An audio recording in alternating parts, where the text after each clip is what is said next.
परिचय। दरेब 2 बेरहम 2014 में रिलीज हुई एक इंडोनेशियाई एक्शन थ्रिलर फिल्म है जिसे गैरेथ इवांस ने लिखा और निर्देशित किया है। यह फिल्म 2011 की superhit film the red redemption की सीक्वल है। पहली फिल्म की तरह यह भी अपनी शानदार कोरियोग्राफी, बेदम कर देने वाले एक्शन सीन्स और तीव्र कहानी के लिए जानी जाती है। इस बार कहानी और किरदारों की गहराई को और विस्तार दिया गया है, जो इसे एक क्राइम ड्रामा और मार्शल आर्ट्स मूवी का शानदार मिश्रण बनाता है। कहानी। द रेड 2 की कहानी पहले फिल्म की ठीक बाद शुरू होती है। रामा इको वाइस, जो पहली फिल्म में एक गगनचुंबी इमारत में गैंगस्टरों से लड़ता है, अब एक नई चुनौती का सामना करता है। उसे एक अंडरकवर पुलिस ऑफिसर के रूप में काम करना है ताकि जकार्ता के आपराधिक अंडरवर्ल्ड में घुसपैठ कर सके और भ्रष्टाचार की जड़ों को उखाड़ सके। रामा को एक शक्तिशाली क्राइम बॉस बंगुन टियो पकुसादेवो के बेटे को अरिफिन पुत्र के साथ जेल में दोस्ती करनी होती है ताकि वह बंगुन के संगठन में शामिल हो सके। कहानी में कई ट्विस्ट और टर्न है, जिसमें गैंग्स के बीच टर्फ वॉर, विश्वासघात और रामा की निजी जिंदगी का संघर्ष शामिल है। फिल्म की कहानी जटिल है, जिसमें कई किरदार और उनकी अपनी महत्वाकांक्षाएं हैं। यह एक विशाल क्राइम सागा की तरह महसूस होती है, जो द गॉडफादर या इन्फर्नल अफेयर्स जैसी फिल्मों की याद दिलाती है। प्रदर्शन। इको उवाइस एक बार फिर रामा के रूप में शानदार है। उनकी मार्शल आर्ट स्किल्स और स्क्रीन प्रेजेंस फिल्म का मुख्य आकर्षण है।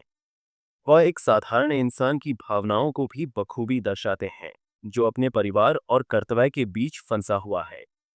अरिफिन पुत्र का उको का किरदार जटिल और आकर्षक है, जो एक क्रूर लेकिन महत्वाकांक्षी गैंगस्टर की भूमिका में जमता है। सहायक किरदारों में सेलिना जेड हैमर कल और यायन रुहियान प्रकाशो अपने छोटे लेकिन प्रभावशाली रोल में छा जाते हैं। खासकर हैमर कल के एक्शन सीन्स दर्शकों को दांतों तले उंगली दबाने पर मजबूर कर देते हैं। इयो पकुसादेवो और एलेक्स अब्बत जैसे अनुभवी अभिनेताओं ने भी अपने किरदारों को गहराई दी है। एक्शन और कोरियोग्राफी। द रेड 2 का सबसे बड़ा आकर्षण इसके एक्शन सीन्स हैं।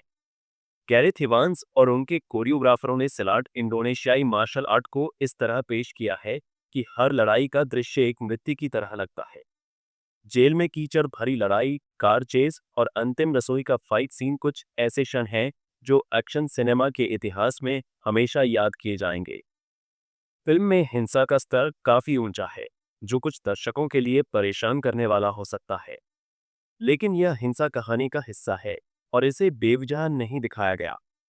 कैमरा वर्क और एडिटिंग इतनी सटीक है कि हर पंच, किक और चाकू का वार दर्शकों को महसूस होता है। सिनेमेटोग्राफी और साउंड ट्रैक। फिल्म की सिनेमेटोग्राफी जकार्ता की गंदी गलियों से लेकर शानदार रेस्तरां तक के माहौल को बखूबी कैप्चर करती है। रंगों का इस्तेमाल और लाइटिंग कहानी के मूड को और गहरा करती है। साउंड ट्रैक में पारंपरिक इंडोनेशियाई संगीत और आधुनिक बीट्स का मिश्रण है, जो एक्शन सीन्स को और रोमांचक बनाता है। कमियां। हालांकि द रेड 2 एक शानदार फिल्म है, लेकिन इसकी कुछ कमियां भी हैं। 150 मिनट की लंबाई कुछ दर्शकों के लिए थोड़ी ज्यादा हो सकती है। कहानी में कई किरदार और सब प्लॉट्स हैं जो कभी-कभी ध्यान भटका सकते हैं। साथ ही पहली फिल्म की तुलना में यह कम केंद्रित और अधिक जटिल है, जो कुछ प्रशंसकों को निराश कर सकता है। निष्कर्ष। द रेड 2 बेरहम एक ऐसी फिल्म है जो एक्शन सिनेमा को नई ऊंचाइयों पर ले जाती है। यह न केवल शारीरिक लड़ाइयों का प्रदर्शन करती है, बल्कि एक गहरी और भावनात्मक कहानी भी पेश करती है। अगर आप एक्शन, क्राइम ड्रामा और मार्शल आर्ट्स के प्रशंसक हैं, तो यह फिल्म आपके लिए एक ट्रीट है। हालांकि इसकी हिंसा और लंबाई कुछ दर्शकों के लिए भारी पड़ सकती है।